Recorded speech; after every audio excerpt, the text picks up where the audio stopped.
Hello, sports fans. It is Thursday, September the 8th, the year 2016, and we are ready for some football. NFL football. Week 1 is finally here.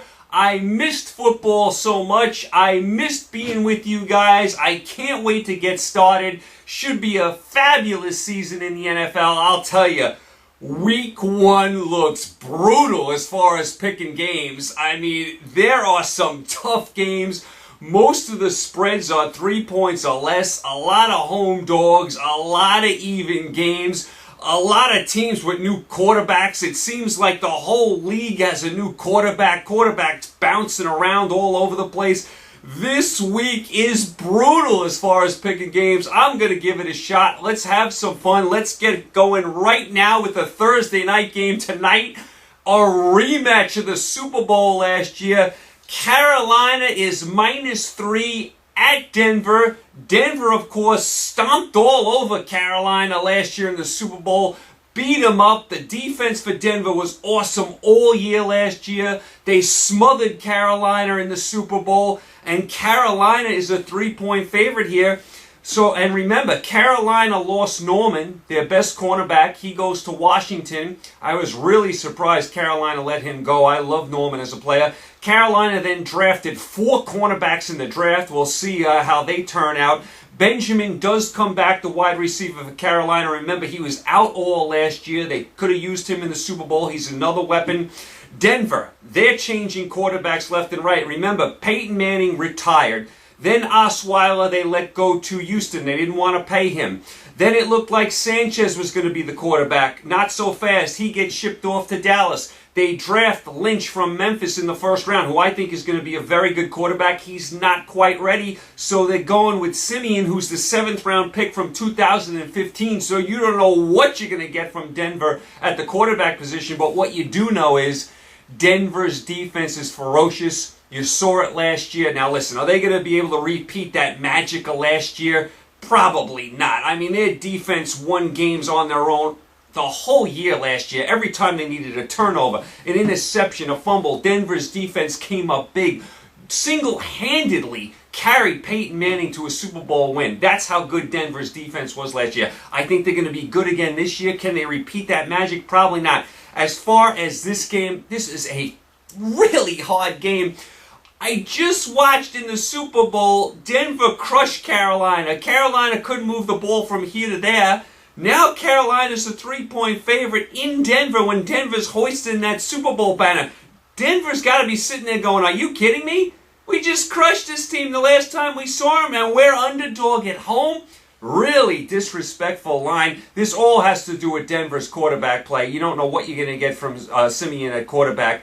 I mean, everyone that I've looked at as far as this game, every prediction has picked Carolina. Everyone in the newspaper, radio, TV, they've all picked Carolina. I think it's a tough game. I think it could go either way. I'm going to go the other way and take Denver. I rode Denver a lot last year. I rode them right through the playoffs. I picked them in the Super Bowl, one of the few people that did. I picked Denver a lot last year. They came through for me each and every time. So I'm going to go back on them here. I think their defense is going to carry the day again here tonight. I mean, they got to feel disrespected. They're an underdog at home. They just smothered Carolina in the Super Bowl not too long ago, and here they are underdog. I'm going to take Denver here. This is a very, very close game. I mean, this is a low-scoring, close game, like 21-20 somebody. But I am going to take Denver +3 at home. I like taking good teams at home getting points. Very rarely do you get that in the NFL, where you have a good team getting points at home. And here you have the defending Super Bowl champs getting points at home against a team they just crushed in the Super Bowl. Now listen, everyone picked Carolina. I can definitely see Carolina winning this game. Carolina, I think, is going to have a big season. They're going to be back. But I am going to take Denver here. Very, very tough game. And it's a prelude for things to come. Most of the games this week are tough. First pick, Denver +3 at home against Carolina in a Super Bowl rematch. Should be a very interesting game tonight. Let's go to the Sunday games. Let's go down to Atlanta, where the Atlanta Falcons are -3 against the Tampa Bay Buccaneers. Atlanta was so disappointing last year at 7-9. One of the most disappointing teams in the league. Tampa Bay, even though they were 6-10, They showed a lot of life, especially the second half of the year. They were in a lot of games. You thought Tampa Bay was going to be 1-15. They were competitive. Winston looks like he is a good, solid quarterback. I think he's going to do some good things. Remember, last year, Tampa Bay beat Atlanta both times they played, and both games were close. Again, very close game. When the games are close, when they're a flip of the coin and they can go either way, I generally pick the underdog and grab the points. That's what I'm going to do here. I'm going to take Tampa Bay +3 on the road in another brutally tough game. I'm just going off of last year. Tampa Bay beat them twice. Both games were close. Tampa showed me a lot the second half of the year last year. They were in a lot of games. I like Winston at quarterback, and Atlanta was so disappointing last year. I'm going to take Tampa Bay here. Very, very close game. Pick number 2, Tampa Bay +3 in Atlanta. Pick number 3, let's go to Nashville, Tennessee, where the Minnesota Vikings are -2 against the Tennessee Titans. Of course, Bridgewater for Minnesota out for the year. Minnesota is still deciding on who's going to be quarterback. Will it be Bradford? Will it be Hill? Remember, they just traded for Bradford. I think when all is said and done, it will be Bradford eventually. Mariota looked pretty good last year for Tennessee. He looks like he's got some ability.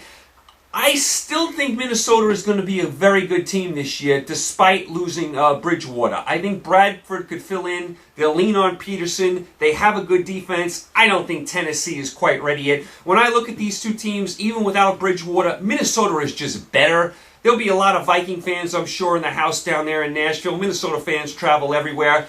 I still like Minnesota to have a good season, and I still think they beat Tennessee here. I think Tennessee is overmatched. I like Minnesota -2 in Nashville. That's pick number 3.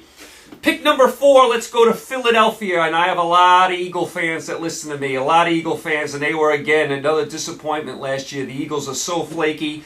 They have a new coach. Kelly is out. I never liked Kelly. I don't know why the Niners hired him. Bradford traded. They drafted a rookie, Wentz, who looks like he's going to start. At first it was going to be Daniels because Wentz was hurt. Now it looks like Wentz is ready to go, so you're going to have a rookie quarterback for Philly. Cleveland, all indications are they're going to be one of the worst teams in the league. They have Robert Griffin III. I'd like to see him have a nice season. I like him. He can never stay healthy. Gordon is back, so they do have a weapon on the outside. Philadelphia is a 4-point favorite here at home. Listen, I don't love Philadelphia, and they are starting a rookie quarterback, but I can't take Cleveland on the road under any circumstances. I just can't do it. Cleveland looks like they could be one of the worst teams in the league, despite having RG3 and Gordon. They don't have much else after that. I know Philly is starting a rookie. That's dangerous territory here. He can throw a couple of picks, change the whole look of this game. But I still think if Philly's going to do anything this year, they got to win a home game here against Cleveland. Get off to a nice start. Imagine if Philly dropped a home game to Cleveland. That's a terrible way to start, the Wentz era. I'm going to take a chance here and go with Philly. I'm going to say Cleveland probably makes too many mistakes in this game on the road. Cleveland usually finds a way to botch it up. I think they botch it up here. This is more an anti-Cleveland pick than a pro-Philly pick. I'll go Philly -4 against Cleveland in the city of brotherly love. All right, pick number 5. Let's go to the Meadowlands in New Jersey. Not too far from here, where we have another white knuckler. Very, very good game. The Cincinnati Bengals are -3 at the New York Jets. Fitzpatrick finally signs with the Jets after that long, holdout. We didn't know if he was going to sign with the Jets. It took forever to finally get him signed. I don't love Fitzpatrick, but he's the Jets' best option right now. We know Geno Smith is not the answer. Another brutally tough game. This should be a hard-hitting, drag-them-out, defensive-type game. I'll take the Jets +3. I'm getting the home team.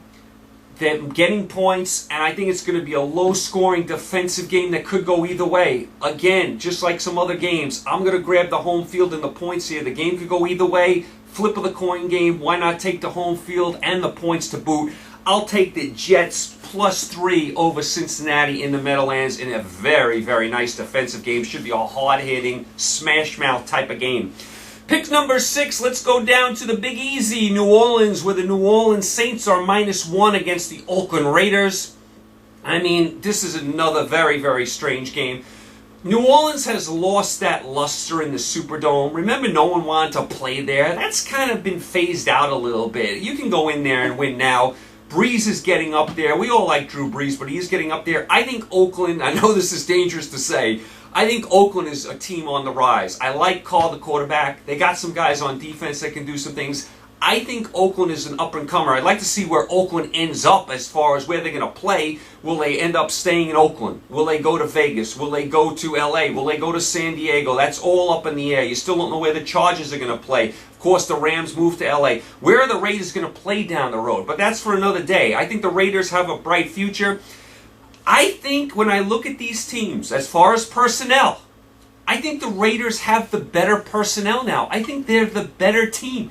New Orleans, to me, is on the downward trend. That Superdome, listen, the fans are great there, but they've lost a little mystique there. Always dangerous taking the Raiders on the road. Not getting that many points here, just one, so they're going to have to win the game outright.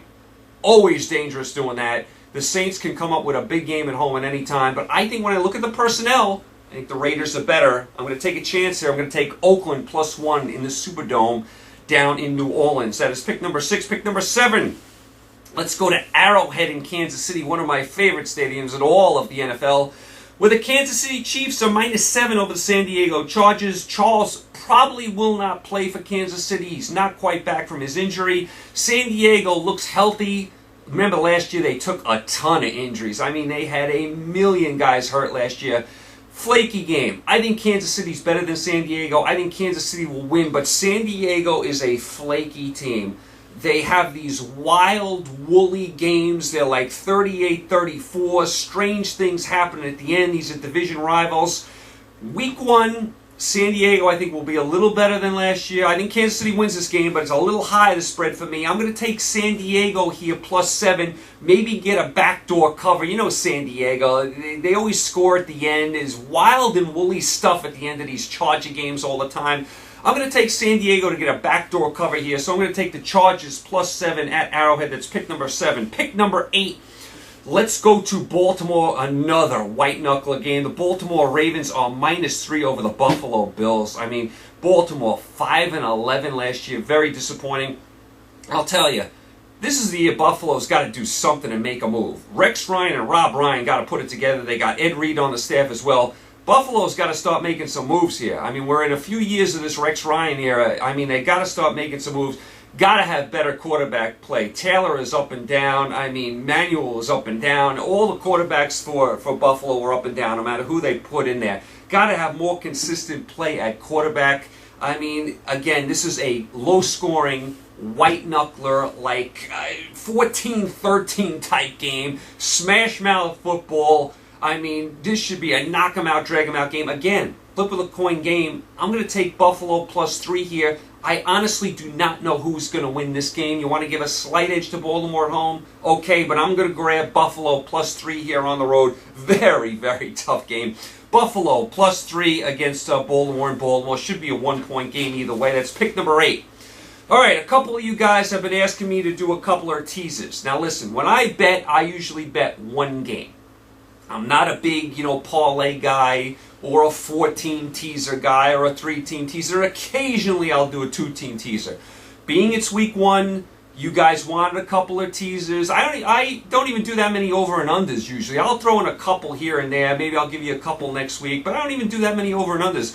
But I'm going to give you a couple of teaser picks this week. I'm going to give you 2 16 teaser plays because you guys asked me all summer to please do some teasers, so I'm going to do that for you. I normally don't. I'm going to do it for you here.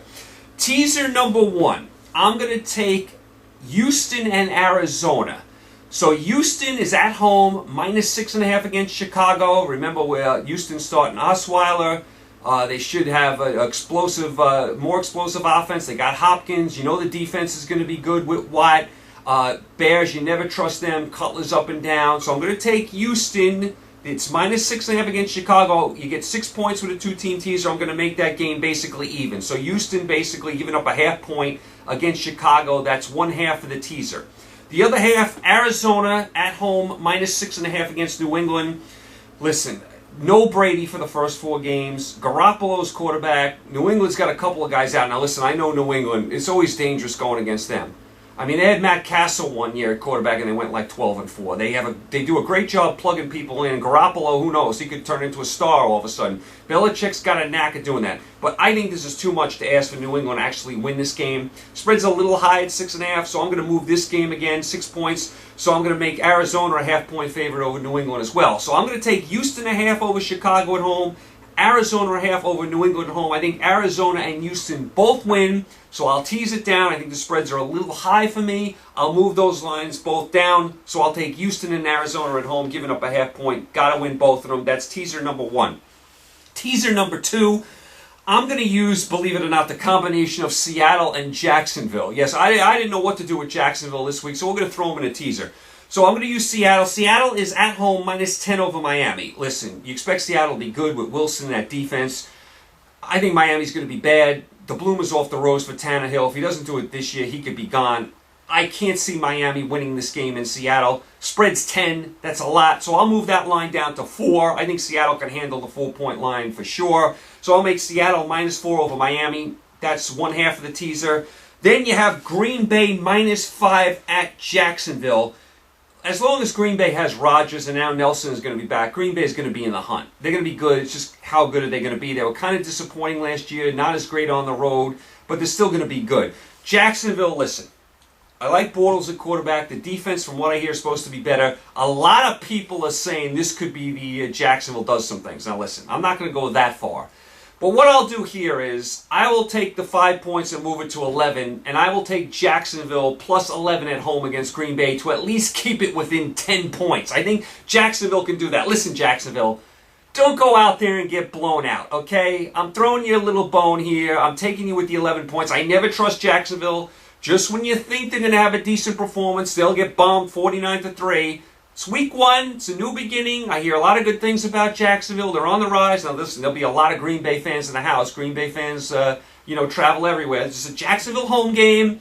Got to be fired up. Just don't get blown out, Jacksonville. Keep it within 10. I think you can do that. Green Bay's not all that great on the road. So I'll take Seattle -4 over Miami and Jacksonville plus 11 over Green Bay in the other 2-team teaser. I don't love teasers, but I'll give you a couple this week because a lot of people asked me for them. All right, let's get back to our straight-up picking. Another brutal game. Let's go down to the Big D in Dallas, where the Dallas Cowboys are home. Pick them with the Giants. Another impossible game. Romo out again. I mean, who knows when he's going to be back. It seems like Romo's off the field more than on it. Dallas opened at a 3-point favorite in this game. Once Romo went out, it's down to pick 'em. Prescott will start for Dallas. Now listen, Prescott was good at Mississippi State, and he's looked good in the preseason. That's preseason. We'll see how he does here against, first stringers. I like Prescott, but you're throwing him into the fire here in a big divisional rival game. Very, very interesting game. Remember, Dallas has Sanchez waiting in the wings as well. Giants, listen, the Giants got to do some big things this year. They got Eli, Cruz, Beckham. By the way, it's good to see Cruz back on the field. Defense has to be better than it was. It was awful last year.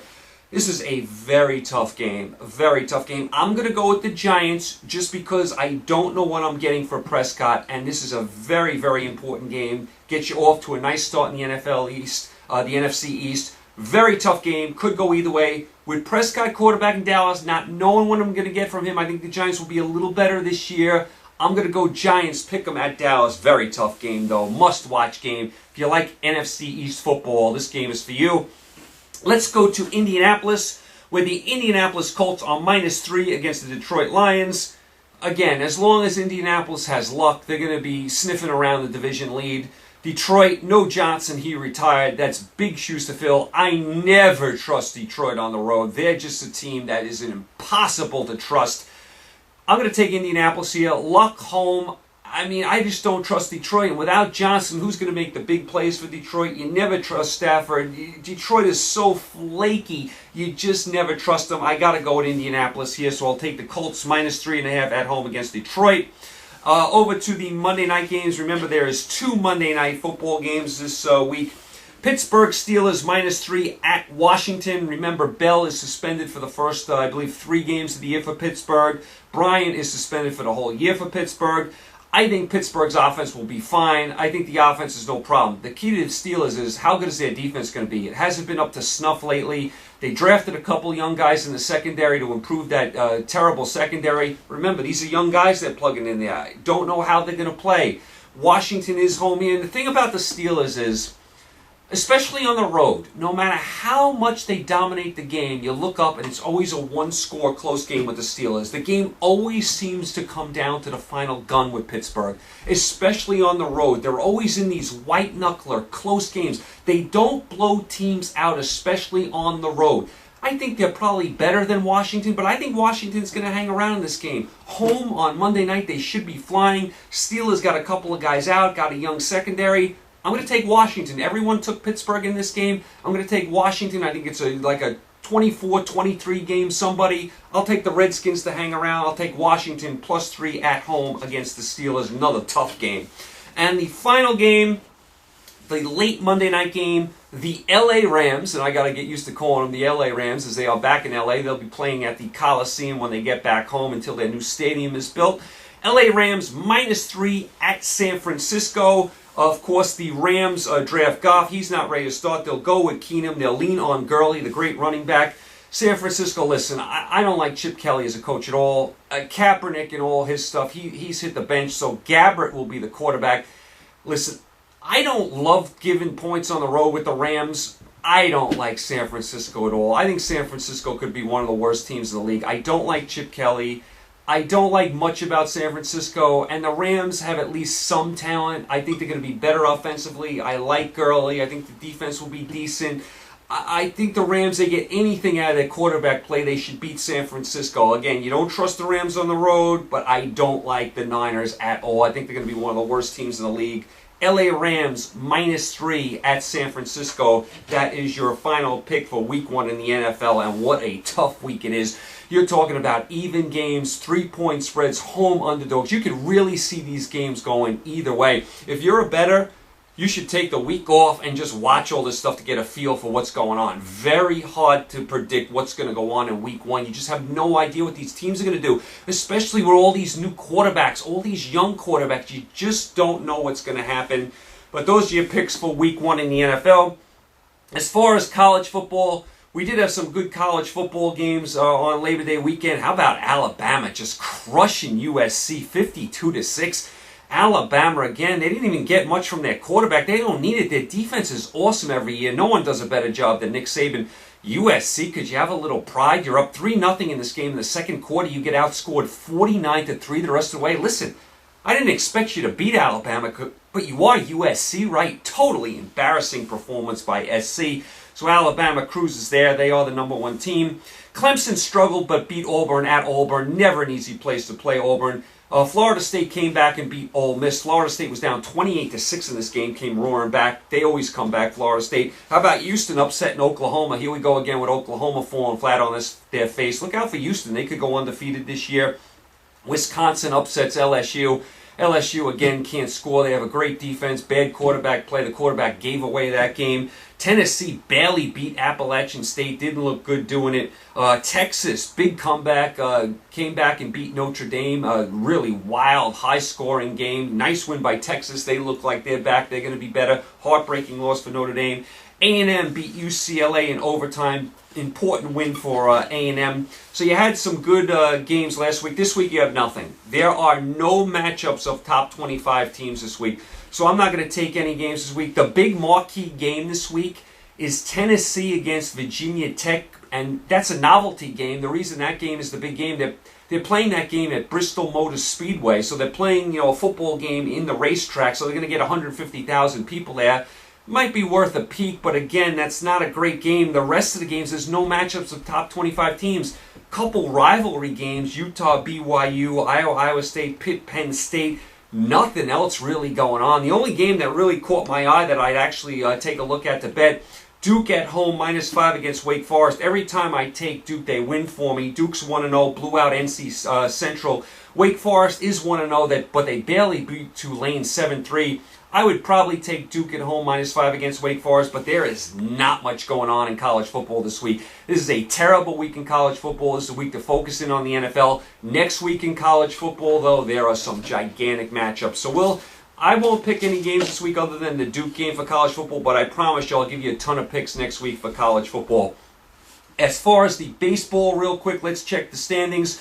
As far as the American League, Boston, Cleveland, Texas leading the American League divisions right now. As far as the National League, Washington, Cubs, and the Dodgers. How about the job the Dodgers have been doing? I mean, what a job without Kershaw. They were 8 games behind the Giants at one point, and now they're about 5 games up. So a tremendous job by Dave Roberts and the Dodgers.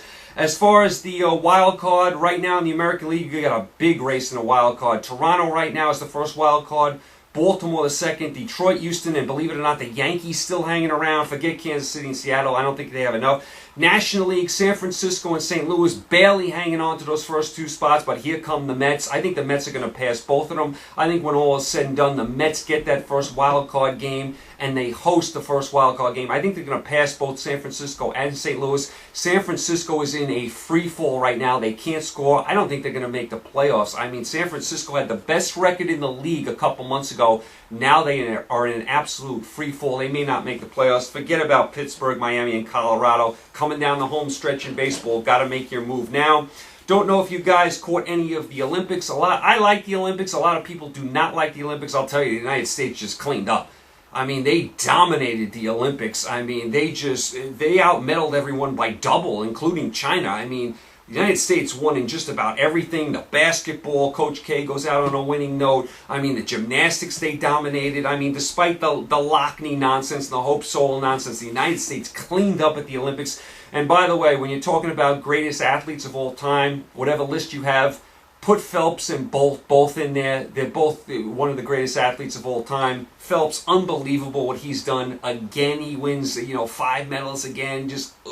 It's just astronomical the amount of gold medals Phelps has won. It's just incomprehensible. And Bolt, how about his performance 3 Olympics in a row? So whatever list you have of greatest, athletes of all time, put Phelps and Bolt in there.